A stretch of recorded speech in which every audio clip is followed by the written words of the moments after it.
On Earth podcast with your host, Jake Weaver. Engineered by Cedric Swan.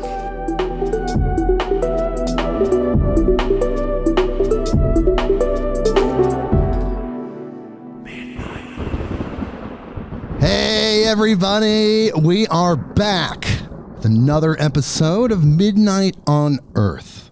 I'm your host, Jake Weaver, and we're here to bring you more knowledge, more light, and more love, and more incredible guests. We have a fantastic guest today. Very honored to have Craig Campobasso on the show, and we're going to talk about his recent books. We're going to talk about his whole life. He's got an incredible life. What a guest. But first, I need you to do something for me. Go to patreon.com/midnightonearth. That's right. We now have a Patreon page where you can support me directly. Patreon.com/midnightonearth. All one word. You can go there. There's different tiers of support. Pick the tier of support that suits you the best. And know that by helping me directly, by supporting me through Patreon and becoming a patron, you're helping get the information that is encoded in this podcast out to more people. We need this information out there more. I need your help to spread the word even more, to support me directly so I can devote 3,000,000%, even more than I could possibly devote to this. It will give me the time and money freedom to focus solely on Midnight on Earth and solely on what we provide this wonderful planet. So go there, check it out, pick a tier that is right for you, and know that you're helping this by doing that. Patreon.com/midnightonearth. And when you're done with that, follow me on Instagram at midnight_on_earth. That is the address. You can follow me there. Spotify, Apple Podcasts, Google Podcasts, wherever you go to get your podcasts, click that button that connects us so you know exactly what is going on. When people like Craig come on the show, you know you get that notification through the ether, through magic. Who knows how it gets to you, but it gets there and you know about it. Tell a friend as well. Word of mouth is so huge. If you do one more thing, tell a friend, tell someone that you know that loves these type of podcasts. Bring them here, midnightonearth.com. Okay, so here we go. We're going to read Craig's bio, and then we're going to talk to him. Here we go. Craig Campobasso is an author, casting director, and award-winning filmmaker. Fresh out of high school, California native Craig Campobasso found himself working behind the scenes for 4 years on Frank Herbert's Dune. The father and daughter producing team, Dino and Raffaella De Laurentiis, and director David Lynch were Craig's mentors in the business of filmmaking. After he apprenticed as a casting associate on Steven Spielberg's Amazing Stories, Raffaella later hired him to be casting director for the popular Christmas movie Prancer, starring Sam Elliott.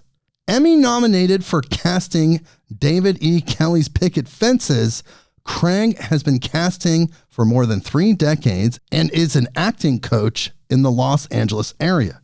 Craig's passion is to write stories that provoke the reader to think, to raise their consciousness, to expand their mind about creation while still entertaining in the Hollywood tradition. Craig directed, wrote, and produced the short film Stranger at the Pentagon, which was adapted from the popular UFO book authored by the late Dr. Frank E. Stranges.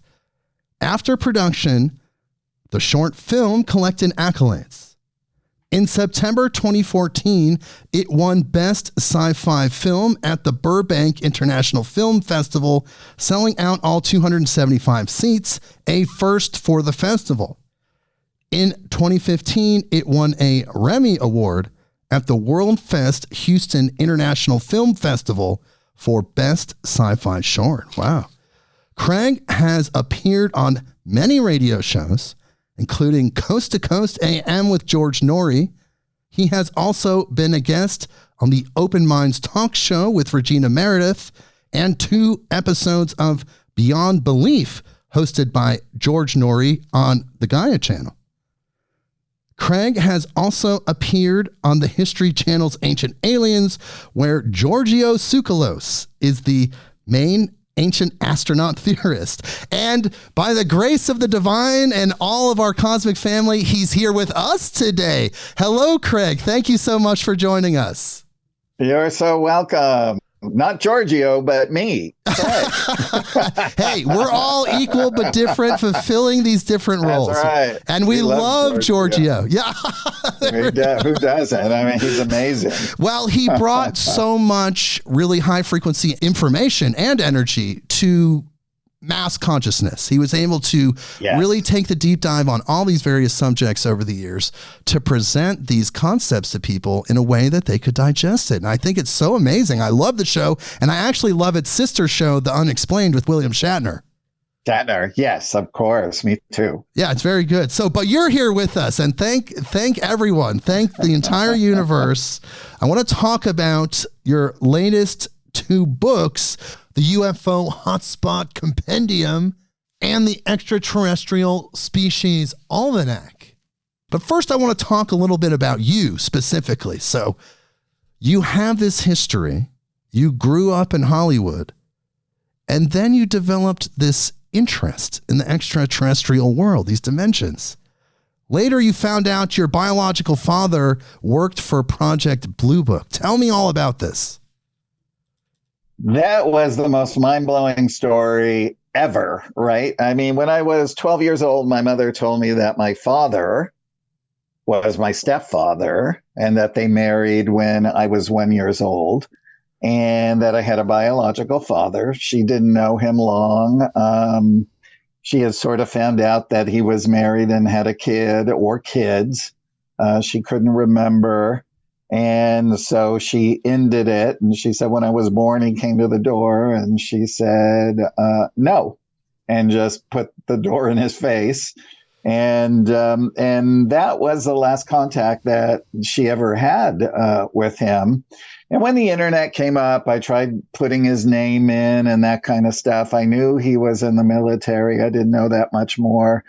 Everyone who had his name I wrote to, they all said they didn't know. When I was writing the Extraterrestrial Species Almanac in, I think, early 2019, I got a phone call from a genealogist in Canada, and she said, I'm your 4th or 5th cousin on your mother's father's side, and I'm looking for this information. So I gave it to her.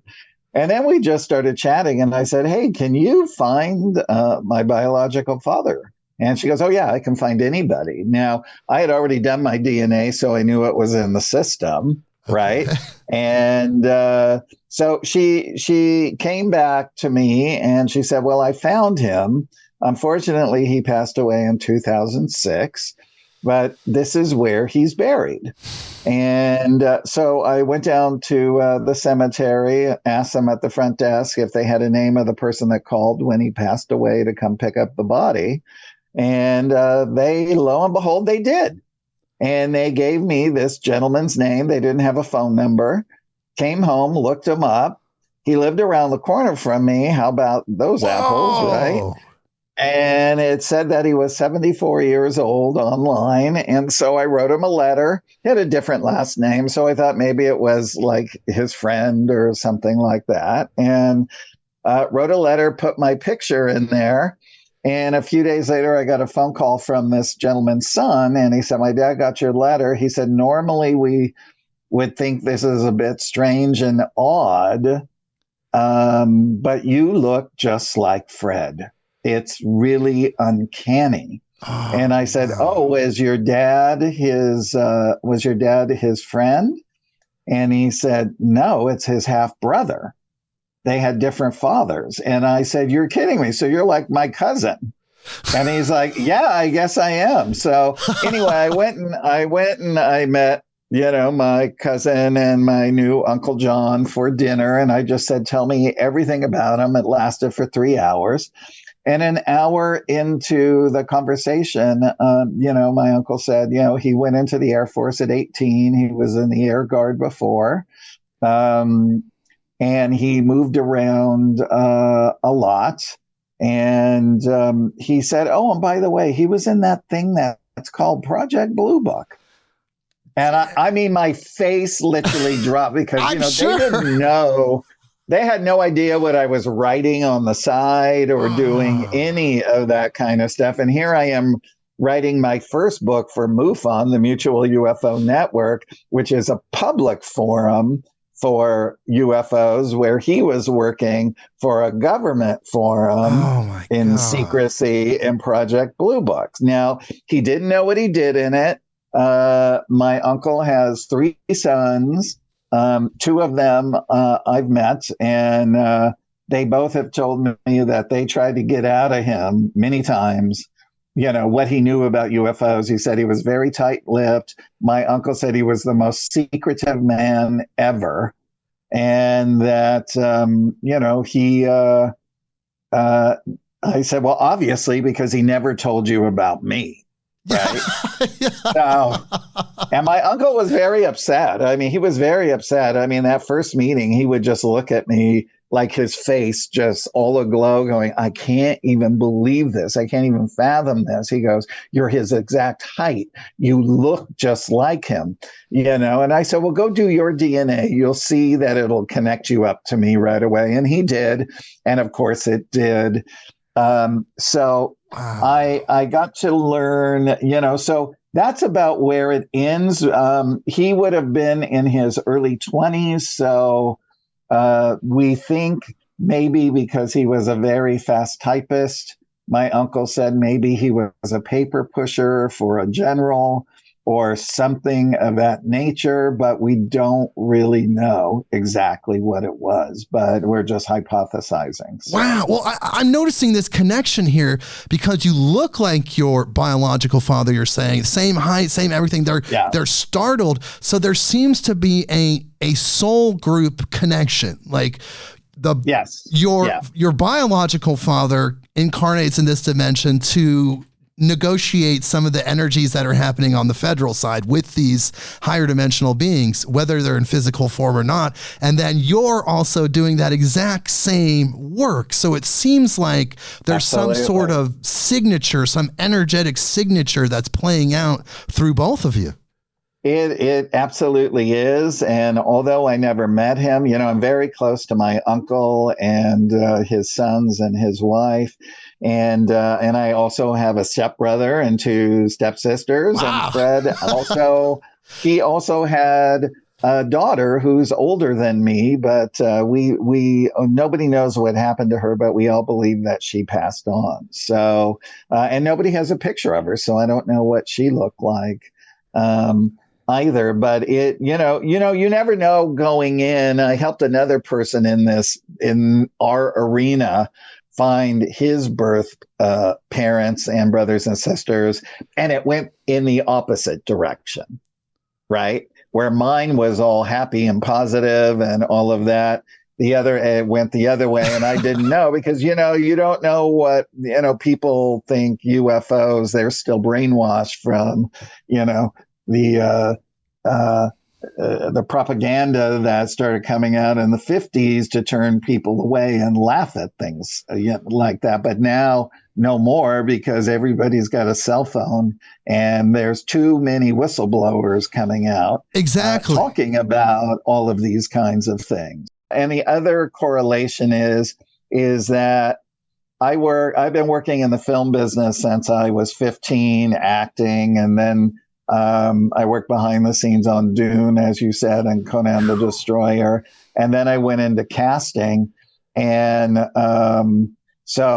and then later producing and directing. But when he left the Air Force, I think he was in between 6 and 7 years, and he came back here. He was introduced to somebody who got him into IATSE, and he ultimately became the head of construction at Warner Brothers for film and TV, building sets. Oh, right. There was the crossover there as well. Yeah, so we both had the same sort of strange thing. And then after years of being there, he left and started his own scenic shop. And he actually built and designed sets for Michael Jackson, Elton John, Neil Diamond, Alice Cooper, and my stepbrother got to go to the Alice Cooper concert. So he actually took pictures and gave me a stick with all the pictures, of what the sets look like that Fred built. Wow. And all of that. So that was cool. And he also did the special with Bing Crosby and David Bowie. Nice. So he had a very prolific career. He had a very prolific career, and like I tell everybody, it just seems to be in the DNA. Yes. Right? Yes, and more. Yeah. And more. Yes, and beyond. And more. Exactly. So tell me, though, when did you start to take the deep dive into extraterrestrial consciousness? Like, you're in the movie industry, you're doing these things. Was it during that time? Was it when you were younger? When did you really start to open up and really engage with those concepts? It was age 26 is when it happened for me. Okay. And I started, everybody who is going to be awakened, right? It will happen in different ways, shapes, and forms. Mine, because they needed to shake me up and wake me up in a relatively short period of time to understand the information that was going to be coming through me. Now, I didn't understand this at first, but I went through a 6-month period of visitation by 3 beings. First 2 months was in the dream state. I just was like, wow, these are just beautiful people. And then I'd forget about it, right? I would just chalk it up to a dream, but it kept happening night after night after night. Then the next couple of months, I would wake up in the dream and I'd say, oh my God, my actual astral body is where they are right here. And that's when I started to take notice. And I would just feel love emanating from them. They never said anything. And then the last 2 months is I would go through those same 2 processes. I would wake up in my bed and their astral forms would be standing at the foot of my bed. Wow. So it moved from dream consciousness into more of a 3D consciousness. And to a 3D consciousness. And then the real awakening process began, right? Then they brought me back into their dimension. They fed all this golden light into my actual auric field, into my astral body. And when the body got put back, it totally awakened all my cellular memory of my cosmic lineage. And I started all of a sudden, when I would meditate, I would say, I call it the universal mind internet, where beings from all over sort of pop in. And sometimes they would say something, sometimes they would just smile, sometimes you would get the vibration of what they were saying, like, welcome to being awake. We're here to help, to guide you, that kind of thing. At that same time, they actually unlocked my astral body so I could then travel off planet. Oh my God. And so I started traveling to other realms and other worlds. Now, mind you, this has happened to many, many people. Oh, I'm not special, or I'm not the only one. Wow. This is a big awakening that is happening with many, many people, and they've all had these same experiences. And I would go there and I would learn from those extraterrestrial realms, or those higher realms of angelics, celestial beings, created beings, which are basically the same. And then sometimes I would speak before an auditorium of them, of my experiences here.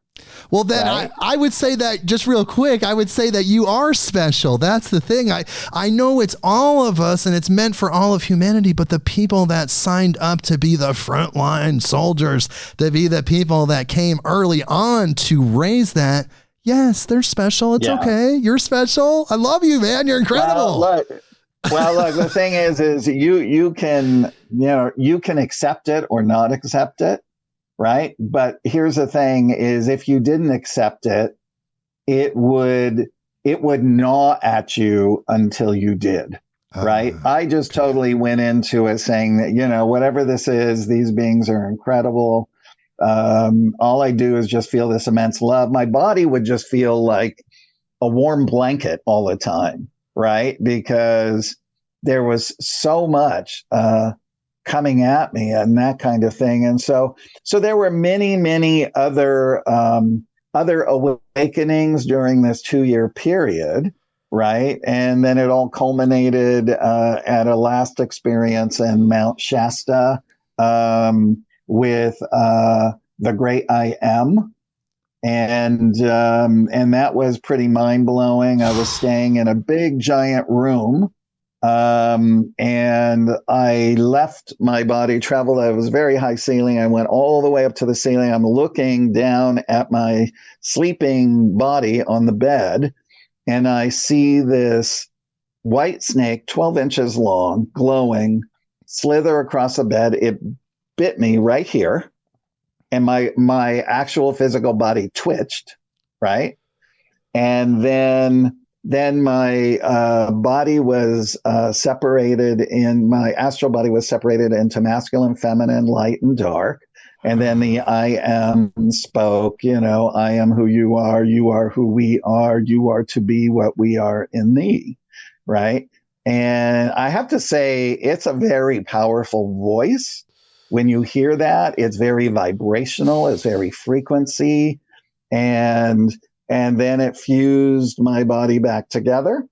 And then I went back into my body, and I woke up, and and then I just contemplated, what that meant. And the next day I drove up to Panther Meadows on the mountain, which is a beautiful place. And on the way down, as I was driving, a 12-inch pure black shiny snake was slithering across the road. And before I could stop, my tire ran it over. And I immediately knew that whole was part of what happened the night before, because it's about duality, right? It was like ridding myself of duality. So the teachings that were coming from the great I Am, because 2 of the beings that were waking me up are from the great I Am. They're from the very first super universe, the very first world created that cannot be destroyed or corrupted, right?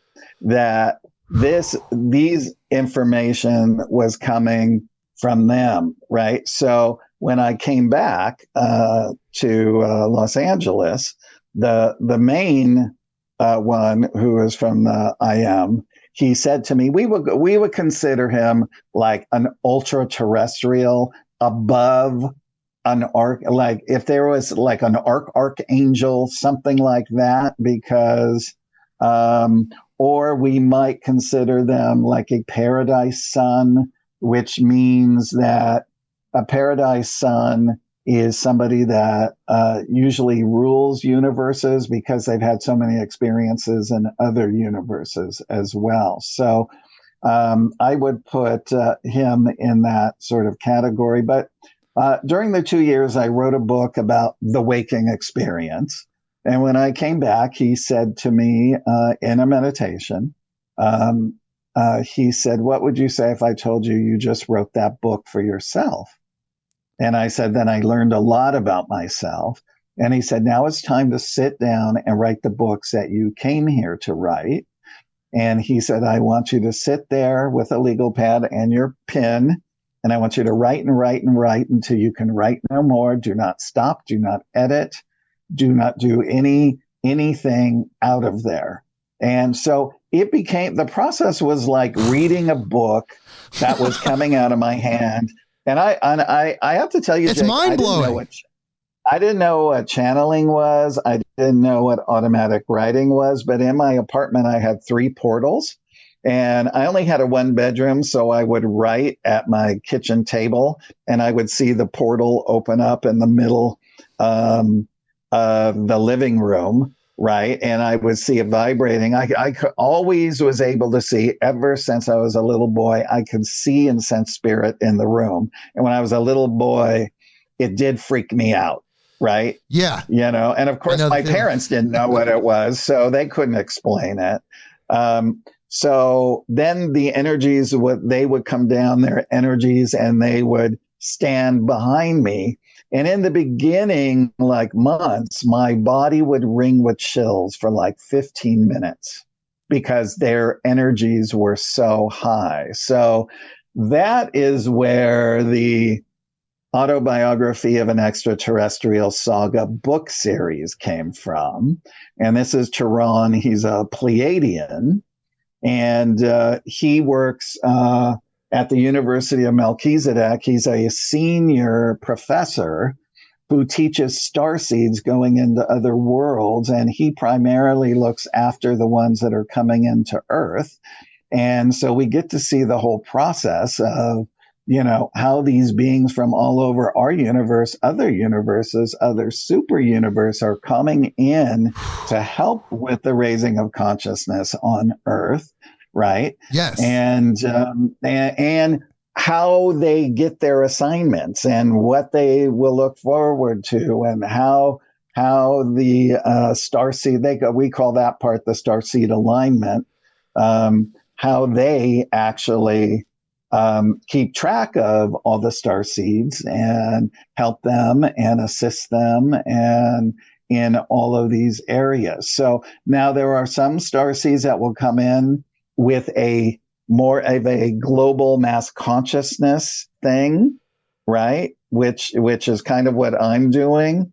And then there are other star seeds that are just based on raising their own individual soul energy so that they get past duality and that their heart now rules their mind. So no longer service to self, but service to humanity and service to the universe. Wow. So, well, I want to back you up a little bit, Craig, real quick, just to clarify a couple things. So these main downloads that you received, your main interactions happened between the ages of 26 and 28. And this was a 2-year period of your life. And you always had these experiences since you were younger, so it wasn't strange to you. It was just amplified. It was just more. Right. And so that way you weren't scared of it, maybe like you were as a kid in the past, but this was something you're now older, you're more mature. You instantly recognized the love frequency and engaged with it.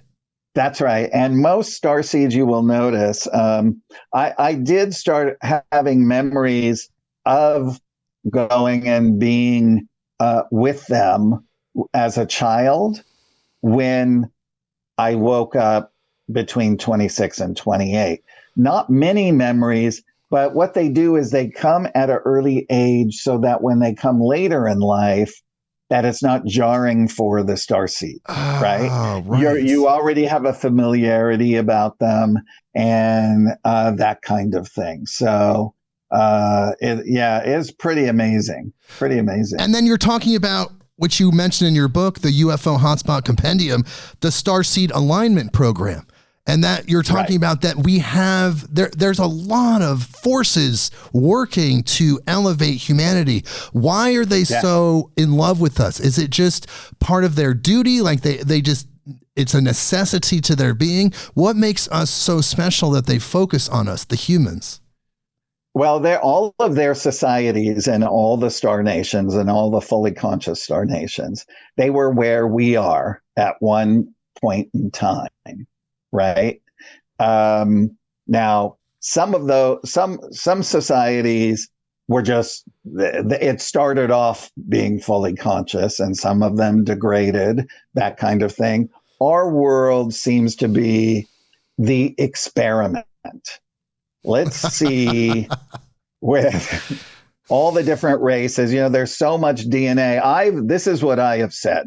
There will be a day when 23andMe and my heritage will say, you carry DNA from Sirius A, from the Pleiades, and from Lyra, right? I mean, that will happen. I'm not kidding you, because we all have DNA from all over, because these beings have lived here before and they left their DNA on the planet. They've done upgrades, also over the years and things of that nature. And, if you look at it like that, so they look at us as their cosmic cousins. And what they don't want is for our governments and conflict to blow this planet up. Right.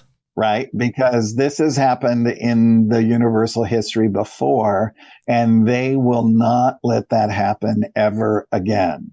Right? So there are already forces here that will make sure that that never happens, but also they will allow enough for learning, but nobody's going to be able to destroy. Earth is like one of the most beautiful planets out there. So, and that we have to learn how to care for her. She's got a soul. She feeds us. She clothes us. She loves us.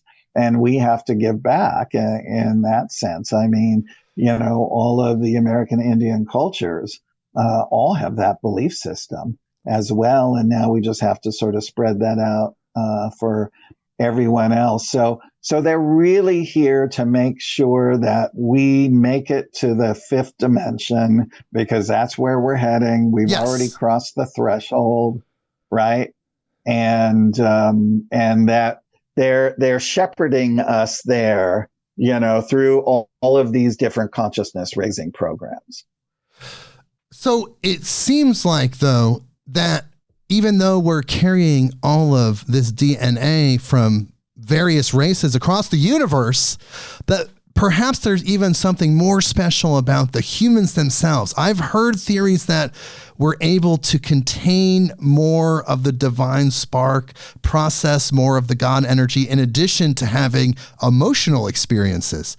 What are your thoughts about that? Because it seems like if there's extraterrestrials with polarities of intentions, both good and bad, that it seems like there would be like some sort of emotional attachment behind that.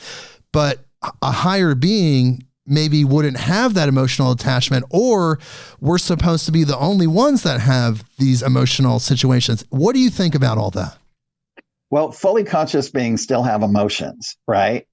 They just know how to deal with them, right? There's even in fully conscious worlds, there are still conflicts, but they have angelics, they have ambassadors, they have all of these that go and help people work out their stuff in a really manner where there will be a resolution instead of a fight, right? Okay. And because when our emotions are, what we're doing is we're finding an equilibrium to bring them into harmony through our chakra system, right? And then when we bring that in and we start to work on ourselves, then we pull in 5 more chakras from the top, and they come in, and then all of the 7 chakras merge into our heart chakra. And so it's all the rainbow colors, and then there's a pink light around that for love. And then these other, we could call them Buddhaic, we could call them Christ chakras, whatever your belief system is, or fully conscious chakras, they come in. And then once you start to anchor those and you work with them, then you start to become fully conscious. You start moving more towards a 5D, and that that in your whole Kundalini and your whole chakra system, that is what helps you to ascend. So a lot of the other races don't have that. Well, the fully conscious beings don't need it because they're already there. But it is the more like what we would call the more technological races that are more scientific. They lost the ability to do that. So they need our DNA to construct that back into their body because they don't have emotions anymore. They don't have all of that. We don't want to, here's the thing. We don't want to ever rid ourselves of emotions. That's what makes us human.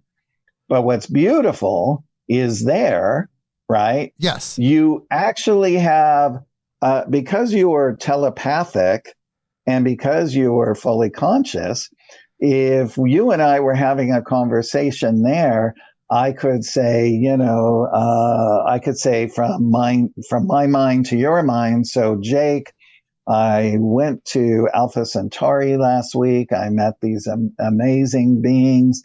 And then what I do is I also share my feeling body with you. So you feel what I feel, you see what I saw, you experience what I saw. So it's as if you had the experience yourself. That's all a big part of telepathy. So there, you can't hide, right? You can't hide your feelings. Everyone knows because you're there. Everyone is in this thing. Now, what you have to realize, though, is that if you're feeling something or, maybe somebody is feeling something towards somebody, that they didn't feel that something went down that was fair, they would have a conversation with that person until they worked it out. And if they couldn't work it out, then they would find a facilitator and that kind of things. Things of a cosmic nature on a bigger scale would go to the angelics that are covering that area of the universe or your galaxy. Then there are also, amazing races like the Arcturians, Syrians, Pleiadians who have amazing ambassadors as well. Oh, definitely. Who help with conflicts. So doesn't mean you're not going to have conflicts. We do know that fully conscious beings or created beings even can be corrupted. Well, I want to ask you about that. I actually wanted to ask you about that specifically. Okay, so created beings, you talk about in your book, both your books actually, these created beings, they're not angels, but they're coming from source. There's not like a gestation process between two biological organisms.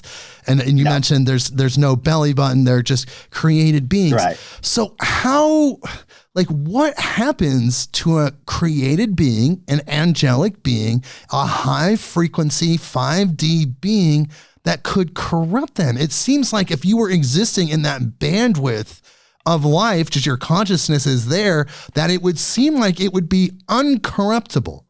But yet there's these stories of this happening. You would think that. You would think that.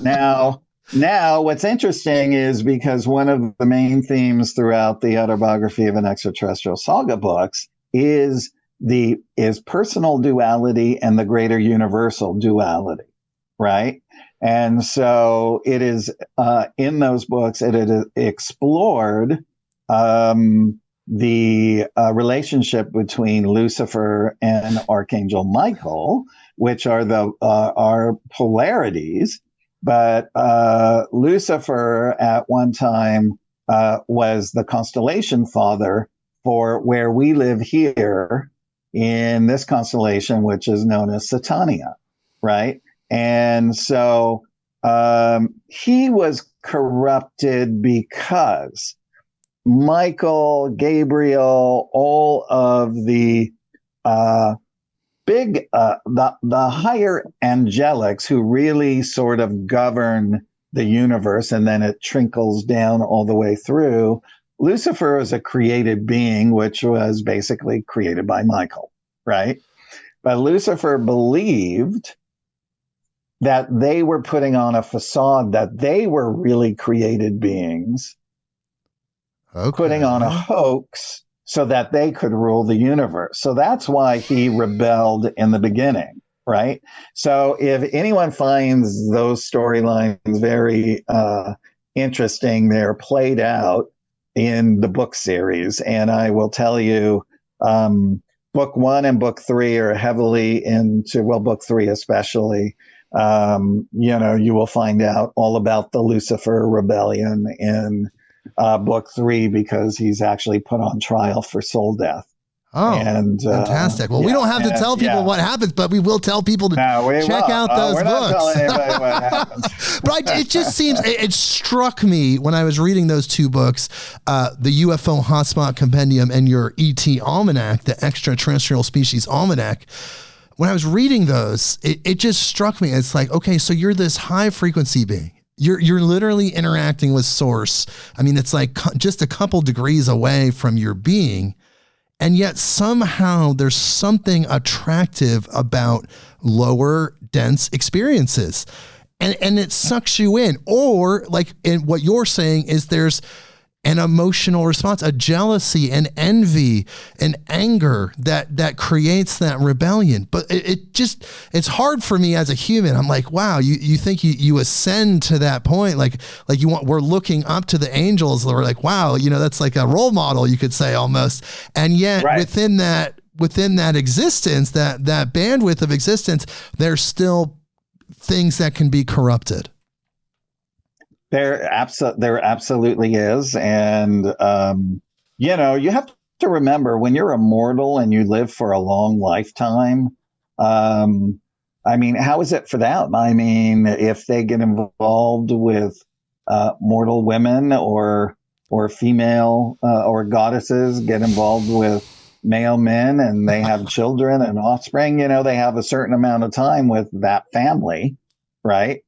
And that's about it. So you can imagine, their lives have seen many lives throughout all of that. So that's why they try to keep it interesting, and they all do different jobs. They swap different things and, sectors of the universe from time to time. So then what are your thoughts about the true story of Jesus, this figure that's been kind of collected within world mythologies and religions?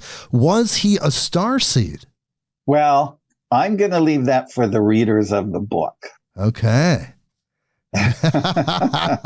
Well, we'll definitely talk about that more. It's in there. Yes, definitely. Yeah, it's in there. So tell me more about the guidance that we're receiving from these positive extraterrestrials, because we're going to talk about what makes an extraterrestrial low frequency or high frequency, but let's talk about the high frequency beings that are guiding us. Tell me about some of the things they're doing to activate the human race. And you also talk about how there's fleet ships in various points around the world just kind of hanging out. So tell me about that. Well, there's lots of ships that come from the fully conscious beings and that kind of thing. We do have negative beings that are here that were invited here. So there's nothing that they can do about those, because they were invited by the government and they're working with the government. Our government or governments around the world? Governments around the world as well. Because they dangle technology and things like that. And basically what they say is you have to deed us land beneath the land, and therefore we can come. But what they don't know is that they can come in drones, and you don't know how many of them there are, right? So there's lots of different ships that are in and around the planet. In Valiant Thor's complement, they're stationed in 287 locations in and around the Earth. There's all of the other fully conscious. I call the big conglomerate, the galactarian alignment of space peoples and planets, because it's an alignment of consciousness. that's how they gave it to me. They don't call it the Federation. We call it the Federation or the Confederation because Okay. that's how we learned of it from watching Star Trek. Right. Yes. So, Many speakers on this subject do talk about the Galactic Federation. Right. So they call it the Galactarian alignment of space peoples and planets because it's an alignment of consciousness. Okay, that sounds way less human. So, I feel that's like the real deal right there. Yeah, exactly. So anyway, so they are watching. They're just making sure that other negative beings don't get in on our planet that aren't allowed here, that kind of thing. And because they're really trying to in all the dimensions, fifth on up, even the light beings are working with individuals and their own and will go in and influence their personal consciousness to raise their vibration as well, especially in star seeds, because those star seeds already know what that vibration is in their soul.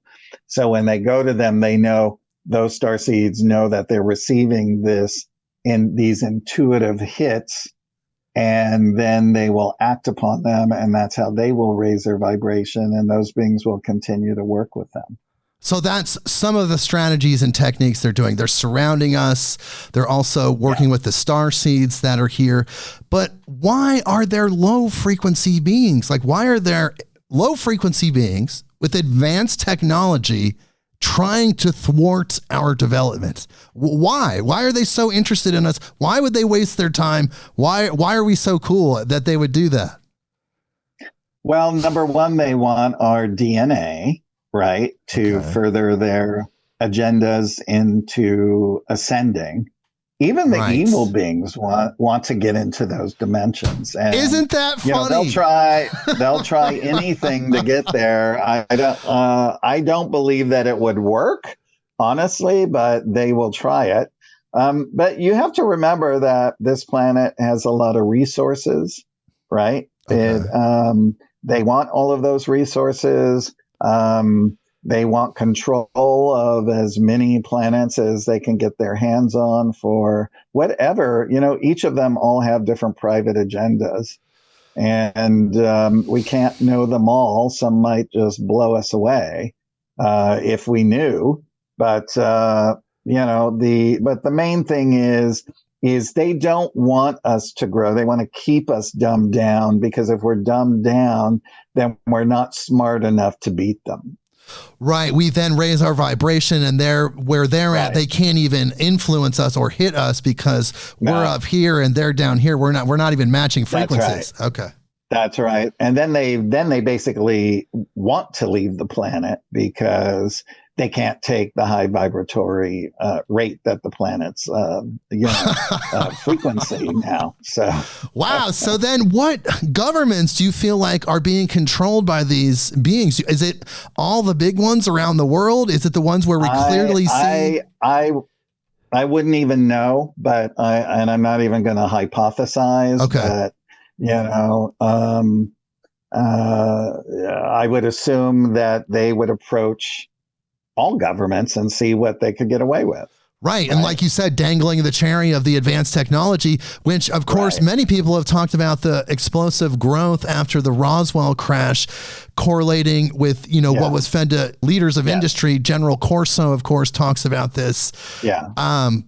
Wow. Like, I don't even know what to say about humanity, why we would do that. But it seems that what's going on now in Earth's history is related to the influence of these negative entities.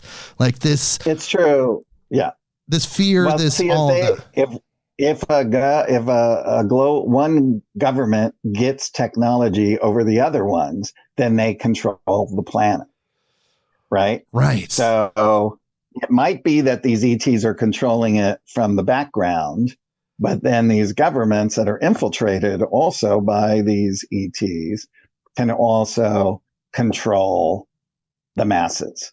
Right. So there's so many different, hypotheses and things that are out there. But, I tell people, don't make this make you crazy. Don't go into a negative spin. The best thing that you can do is work on yourself spiritually and raise your own vibration, and which will help to raise the vibrations of the people around you as well. So, and that's just by example. That's not by forcing it on them or anything like that. Yes, that's something we talk about quite a bit on this podcast. The only part of the universe you have complete control over is yourself. That's it. That's right. And that's so right. if you want things to be correct, just correct yourself. That's all you could do. That's right. Because the world is very large and expansive. But that's true. That work is a collective work. And it seems like, and we've talked about this with other guests, that the earth itself has its own destiny. You said yourself, it's a living being. Its magnetic field, its story is an evolutionary story. So it's pulling us forward into that united earth, the next higher frequency bandwidth on its own, whether we're aware of it or like it or think we have control or not. It seems like that's just happening anyway. That's right. Yes, absolutely. Absolutely. So that is a hopeful perspective, because what it says is that no matter how hard these forces try to subjugate humanity or the human will or human expansion, they can't. It's impossible. It's a futile effort, because the earth itself is so much more powerful than their consciousness, whether individual or collective. Right. Absolutely. So when we talk about the fleet ships that are around the world, I just want to clarify for our listeners, why can't we see them like normally? Why can't we look up? Is it because they're using cloaking technology? Is it because they're vibrating in a different way? What do you think about that? Well, they're usually tucked away in the fourth to fifth dimension. A lot of people see like plasma, or they see lights like doing this, right? In the sky. That's sort of their ionization that they might be coming through and materializing in a shape or form that they want to. That's why they can go from the size of an atom all the way up to whatever size their craft is, right? So, they have this very, very advanced technology. So I say that, they have the source gene or the God gene, which means they can do and create anything at will, because they are already at one with the universe. They're literally using God as their technology, to put it simply. They are. Yeah, they don't call it God. I think they would call it source, or they would call it more creation, or something like that. But we like calling it God. I like calling it God, because we're all brought up that way. Yeah, it's a term. It's been kind of captured by religion, but I think we all know what it means. That mysterious thing, that source, the all, whatever that is. Nobody knows. A lot of people think they know. Nobody really knows what that is, but we know it's there. Yes. And you had your own experiences in Sedona, Arizona with some of these beings, and you took pictures yourself. You kind of mentioned that briefly in your UFO Hotspot Compendium book, but I want you to expand on that more. What did you see? What pictures did you take? What happened there in Sedona, one of the most powerful places on Earth? Well, the UFO Hotspot, right? So again, it's a MUFON book, and when they approached me to write it, they said that the head of MUFON would send out thing to all the MUFON state directors to nominate their favorite places in the U.S. and Canada.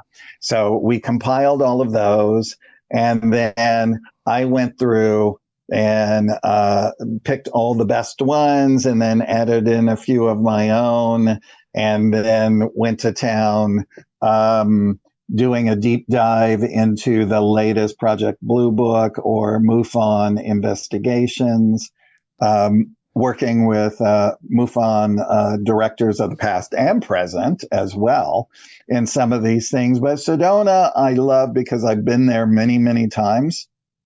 And when I was on Bell Rock in 1998, I took some pictures, and what came on the pictures were these gigantic orbs of milk white light, and they all had this design going through it, and it had like iridescent colors.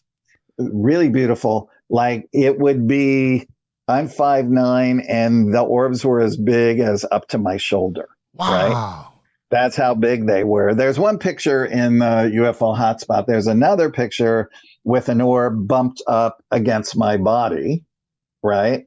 And it totally molded to my body. Now, I showed those to several big psychics, including Sylvia Browne, of course, when she was alive.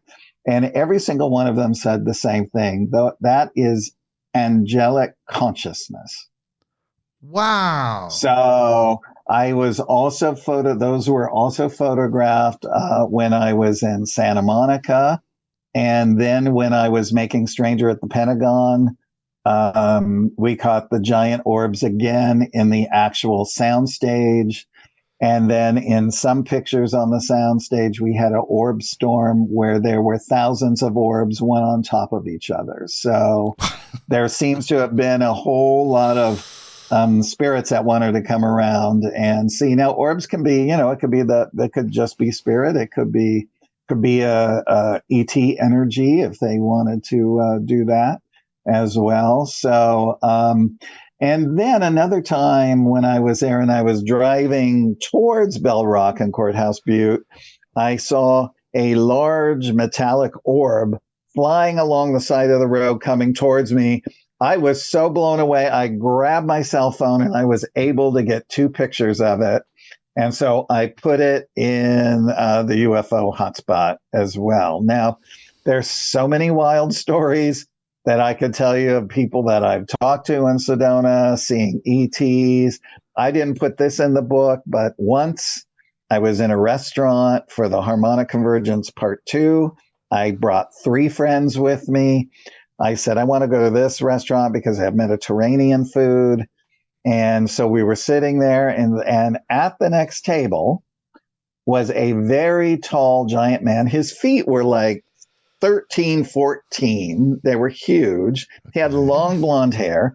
He looked like a Pleiadean to me. And the girl that was with him, also, I was just like, they are not from here. I know that they are not from here, right? And so I thought, I'm going to get a picture of them, right? So I got my camera and I had my friends. I said, oh, just get close together. But I really shot over their heads to get them on film, right? And then the girl put her hair all in front of her face and she turned and I heard her say, no, you can't do that, right? But I did it anyway. Now, of course, I developed those pictures. They were on the thing, but I have no idea where those pictures are today. But what was fascinating, because I've tried to find out maybe she came and zapped them, But what was fascinating is the guy seemed to be like, maybe this was his first time. He was having the best time, like playing with the fork, trying to eat the food. Just trying to experience the human, like, wow, I'm on this planet, they have these utensils and they eat this stuff. Whoa. It was very interesting because, of course, it was a vegetarian restaurant. And then I said to my friends, I just wanted to see his reaction. I said, hey, guys, did you ever see that movie, The Brother from Another Planet? And then the blonde guy just starts laughing, and the girl is like totally wigging out. And and they he finished his food. They hurried out, and they actually got on a motorcycle, which was a sure tail sign because most ETs, when their ship is out in a remote thing, they do have motorcycles and cars. They will take a motorcycle because they can go through the desert terrain. Right. So like Victor 1, Valiant Thor's ship, it had cars, boats, motorcycles, all of that. And people Val was in contact with would buy those things for him, and those were put in his ships as well. So I just found, it very, very fascinating. But I will tell you, the coolest place, and I'll just name off a few things so I don't spoil it for everybody in case you want to get the hotspot. Oh, you do. Everyone needs to get this book because just to point out, it's not only like a hotspot compendium of all these great places, it's also a deep dive into the history of UFO culture. You get the entire story, and I learned a lot, actually, personally. I'm pretty versed in these things, and I actually learned a lot. So go ahead. I'm sorry. Good. That's great. And at the end of each chapter, you will find out what the latest findings were from Project Blue Book or MUFON, other investigators. You'll find out what you can do when you go to that area. And if it's a remote area and you need a tour guide, I give you the person to call that will take you there. Like I'm about to tell you about the Bradshaw Ranch. Yes. You have to have a guide take you to the Bradshaw Ranch. It's in the middle of nowhere. It's outside of Sedona in the Verde Valley. And I talked with the investigator who was there working with Linda Bradshaw for 4 years. And during those times, they experienced a ship landing and grays coming out and wandering the property. They heard their dogs barking one night. They went outside. The dogs were looking up at something barking in a circle, and they heard hissing, like really scary hissing. And so they got the dogs in. The next morning they went out. They found reptilian footprints right where they were. So they were definitely camouflaged. There was an albino Sasquatch that visited the property nightly. That was good. Then she called her Big Girl. Right. Yes, I remember from the book. Yeah, and Big Girl ended up having a baby Bigfoot at a certain point, and she protected her mare. Yes. Because her mare was pregnant and aliens were stealing the fetuses of other mares on other neighboring ranches, right? Now, her son was coming home one night. And I have to tell you, when you're going through this sort of wash, which is not a road, it's just dirt, there's just bushes all up and down the side. So it was kind of frightening in the pitch blackness because anything could jump out at you, right?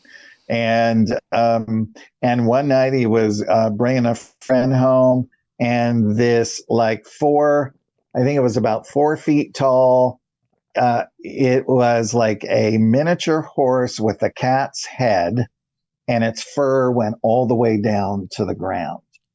And it stopped, it looked at them, and then it continued walking across the wash into the other stuff. Now, they also found out at the same time in another state that same creature was also spotted, right?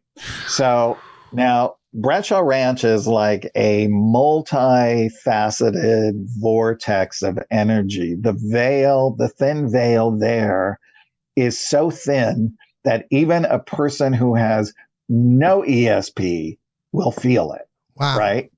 And let me tell you, when I was there and I felt it, I literally was freaked out because I could see all these things and dimensions looking back at me. And I did not have a great feeling about it. And this was in the middle of the day. Did you feel like it was too chaotic? Like there was just too much interfacing of dimensions and beings in that place? It was stuff that I didn't understand. Right. Okay. Like how I'm explaining it to you is the only way that I can describe it. Yeah. That kind of thing. But also the sun, when he would videotape or take pictures, a dimension would open up once they saw dinosaurs walking around. So you have your camera, you lift it up, you see dinosaurs walking in here. But when you look over the camera, there's nothing. Right. So they also found, and one time a telephone pole was in the middle of nowhere, right? by the windmill on the property, people had a lot of missing time. There was, I believe it was Japanese investigators there. Some guy disappeared, went missing for a couple of hours, couldn't find him. And then he was just back there. He had no idea where he was, what happened to him. Well, I just want to tell people, though, that this Sedona is a powerful place. Sedona, Arizona. I personally took a UFO photo there on vacation. I took 3 frames. I was standing at one of the vortexes and I was like taking a shot of my son, and we didn't know it until we got to my partner's mother's house and we're looking at the photos, and one shot, there's my son. Shot number 2, there's my son in a big UFO. And then shot number 3 is my son again. It's mind blowing. Yeah, you got to catch it in that millisecond, right? It will allow you to take, if it wants you to take the picture, it will allow you in the clicks that you're doing it, it'll come through on one of the pictures. Right. So they allowed you to take that picture. And it's that level of consciousness. I mean, we've had such a dense conversation. There's so many things, but you talked about the universal internet. And that's something I think as well, because when you have these beings contacting so many people and it's such a valid experience, it's real, you start to reverse engineer that and say, okay, well, how is this happening? And as electromagnetic beings, we're able to pick up information. I mean, we're antennas, we're living energy. So they're able to use that technology to send that information down, and they can even calibrate it enough to know when you're taking that picture and to allow it. It's absolutely true. And beings that are connecting into source and that are connected to source, the heart and soul of the universe, right? When you are working on yourself and becoming fully conscious, that this information will be downloaded a lot quicker into your mind. Like in the beginning, when they started downloading into mine, they told me, we're putting it in because we're giving you so much information. We're putting it in like capsulated pills, and that when the information you need to come through will come through at the time that you need it, so your mind's not bogged down with so much information. I see. Yeah. So how do you feel about this? What about starseed people that kind of do a energy hack, you could say, and perhaps take psychedelics or other plant medicines to expand their consciousness kind of past where their normal place is, and integrate new information because they're able to interact with those beings? What do you think about that? Like, should they not do that? Is that a kind of a way to accelerate learning? What do you think? Well, I wouldn't want to do that because of all the things that I've seen. And I'm like, what would happen if I did that? I don't want to know what I would see. Now, I have had friends that have gone, and done when they drink the elixir. Ayahuasca. Ayahuasca. Yeah. And they said they would never, ever, ever do it again. Really? I've heard both sides. I've actually heard that, and I've heard both sides. And is it just too overwhelming, or? I think it's too overwhelming. Okay. You just lose control of self in that kind of thing. But so I think it just boils down to individual, what they want to experience and that kind of stuff. And I do think, some people, it might open them up more. Right? It might produce the opposite effect on other people. So you just, I think, again, it's just individual consent. It just seems like as part of our activation ascension process, the kind of polar reaction to all of this doom and gloom and the wars and the negative energy that's happening. And you see on the flip side, you see this rising and ascension of these plant medicines and the legality of them. It seems very strange. In addition to other things as well. It's not just that, but that seems to be one indicator. Yeah, for sure. So in your book, like, we're talking about 2 books, and we're talking about his 4-book series, the autobiography of an extraterrestrial saga, I Am Thyron. But where did this, you talk about the channeled information and the other contacts that you had in your life, but the information about the various races around the universe. Where did that information come from for that book? Did you aggregate different channelers' information? Was it some of your own personal information? Where did that come from?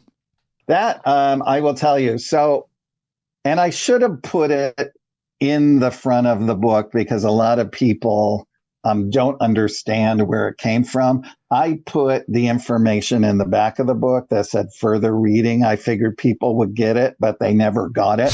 So I'm so glad that I can explain it. So I've been studying all of this for a very, very long time. And so I've met many contactees. I've met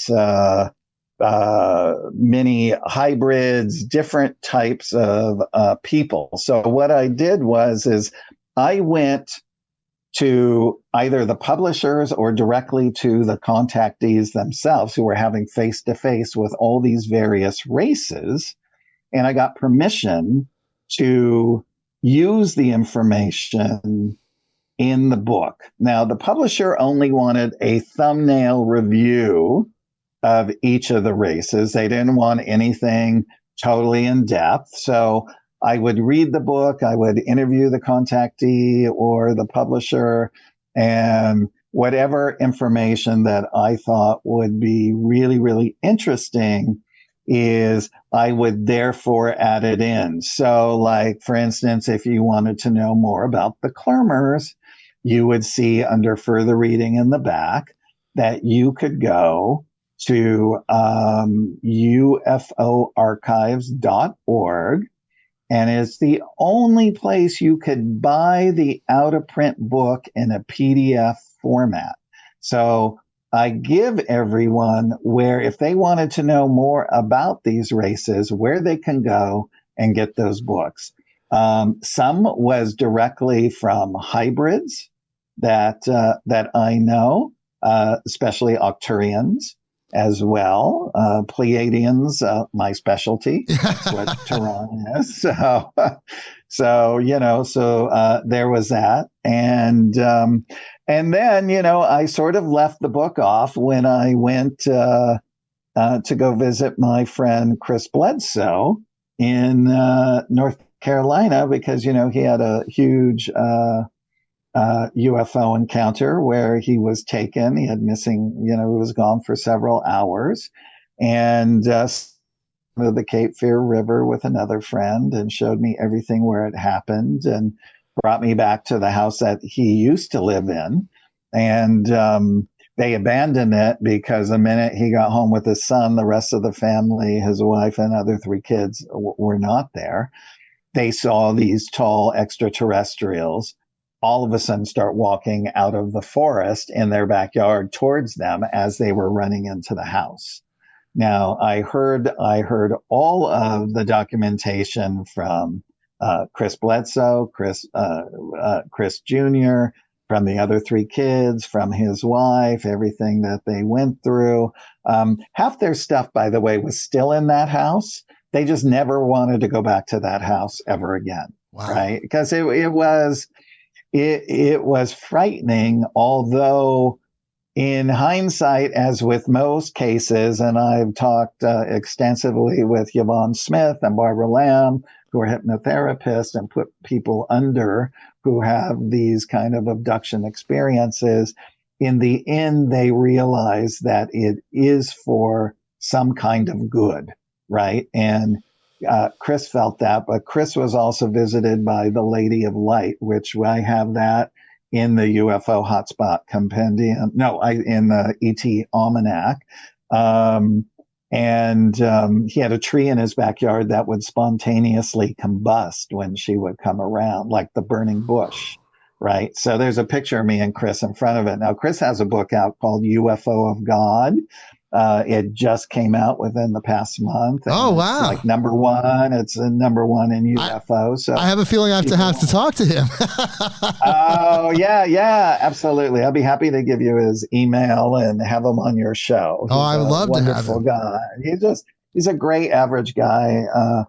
But anyway, so Chris is telling me while I'm in his backyard, right, he's saying, okay, so Craig, they come walking out of the forest here. Now, I had a Minolta camera. I was not using my cell phone. And I just kept, it was dusk. I just kept snapping picture after picture after picture after picture. So it's all on on my disc in my phone. And the next morning when I woke up in the hotel, I'm flicking through the pictures and I'm like, oh my God, I got one of those extraterrestrial beings on camera. Wow. And I put it in the back of the book, right? In the back of the ET Almanac book. And it had very short legs, a long torso, a longer neck, a sort of longish head like this. And when we sharpened the picture, because it was all in shadow, we could see it was wearing goggles, which I knew were interdimensional goggles, and it was holding a light source, which I knew was an interdimensional light source, right? And when I showed Chris and our friend the next day, Chris said, that picture never would have happened if they didn't want you to take it. Oh, and interesting. Now I did not feel anything negative from those beings, right? And he believes his whole experience. Look, when you're just leading a normal life and you get abducted, it's pretty terrifying. You don't know what's happening. It does take some time to work it out, and maybe with further, they might not be abductions. They could be an invitation that his soul had already agreed to, right? So we could look at it in different lights. And I believe that that's the way that he looked at it. So in the back of the book, I also have that picture, which I thought was pretty cool. Yes. And there is some other things that are actually really cool in that book. And that's the section about cosmic law, which I thought was really important because we talk about universal law quite a bit on this show.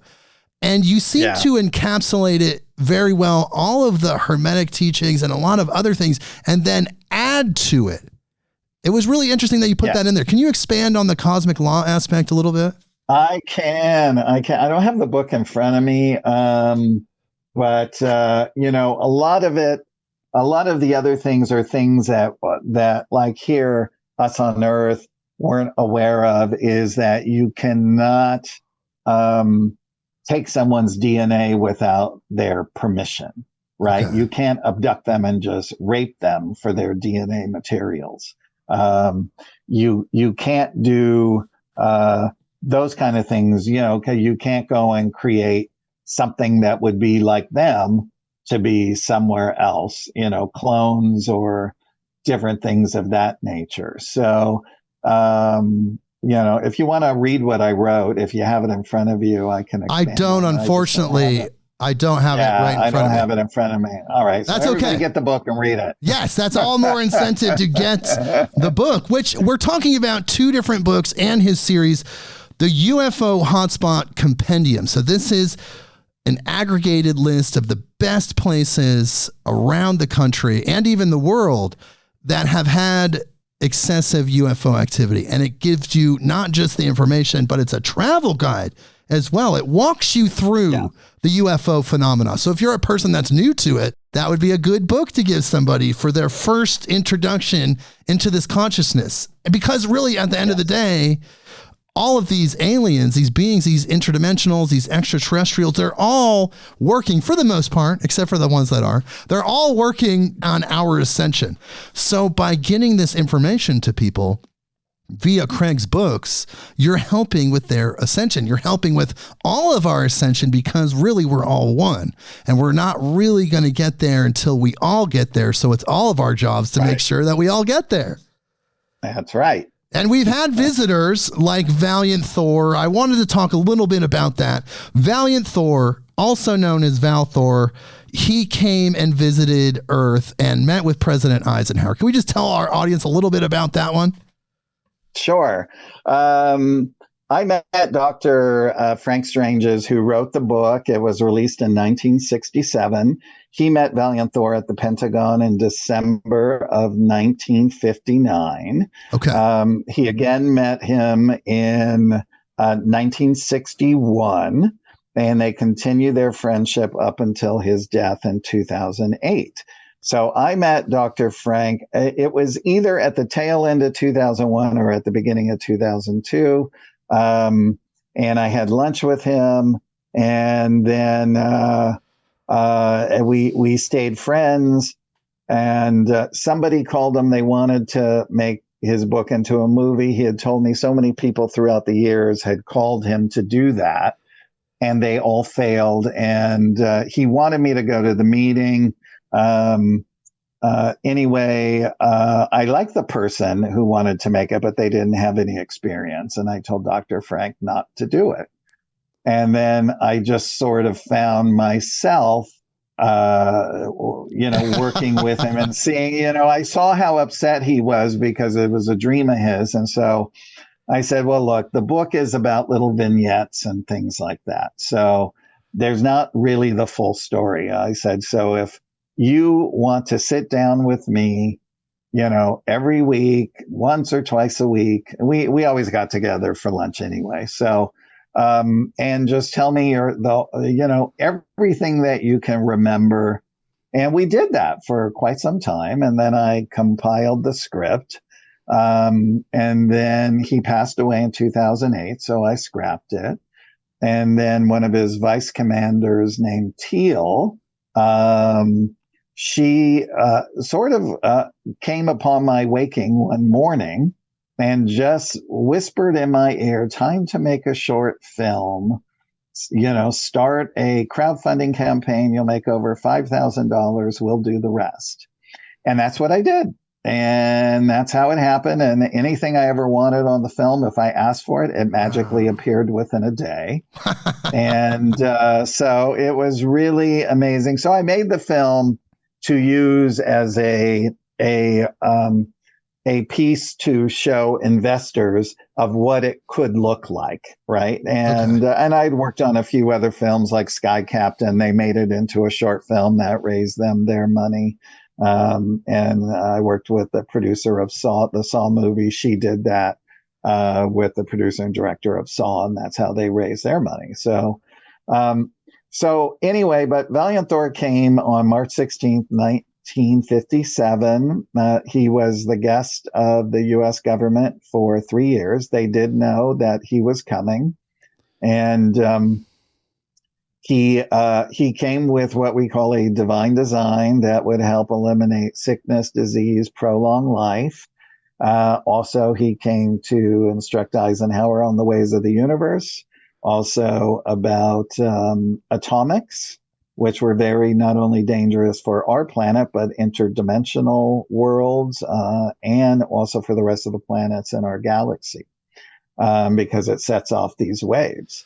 And talk to them again about free energy, all kinds of things. So it was talk that they would have this span of time to work that out. Now Nixon and Eisenhower, from what Dr. Frank told me, were for it. There was all the other powers that be that were not for it. So in the end, they rejected it based on that it will put doctors, nurses, pharmaceutical companies out of business. Oh right? my God. So anyway, Well, it's just because we would be in a different world. We would have a different world. It's a timeline split. Perhaps there was a timeline where they did make that choice. They did. I think that would be awesome if they did. So anyway, that's a story. Won a bunch of awards for, the short film. Those are the posters behind me. Yeah, Stranger Victor at the Pentagon, and his ship, Valthor's ship, Victor 1. There it is. Yeah, those are them there. So if anybody, I do have all of Dr. Frank's out-of-print books. I have all the posters, Valiant Thor t-shirts at strangeratthepentagon.com. If you email me, either through strangeratthepentagon.com or craigcampobasso@gmail.com, and tell me that you saw it on this show, I will, all of Dr. Frank's books are $20 a piece. So what I would do is I would give you all 4 of his books for $30 plus shipping. Yeah. Wow. So, yeah. What a deal, people. Like, man, I think you should take advantage of that. Thank you. I really appreciate that. It's a very good deal. It is. And then, it's a very, very good deal. And of course, if you're out of the U.S., I'd have to find out what international shipping is. That would cost more. And you also have autograph books. You do autographs occasionally as well. People love autographs. I do. If you go to autobiography of ANET.com, on the homepage is where you can buy all the autobiography of an extraterrestrial saga books. I personalize them all and sign them. If you click in the bar at the top, other books is where you could get the UFO Hotspot.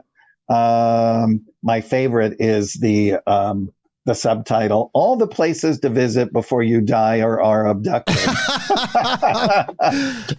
I didn't come up with that. The publisher did. I love that. Some people want to be abducted.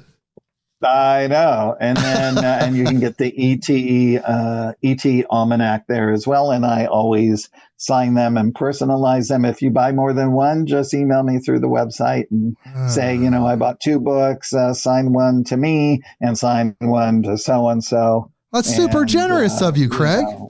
Yeah, absolutely. Thank you. I'm happy to sign books. I love signing books. Oh, we've had an incredible interview. I feel like we could go for another 3 hours. There's so many things I want to ask you, but we have to have you back. Exactly.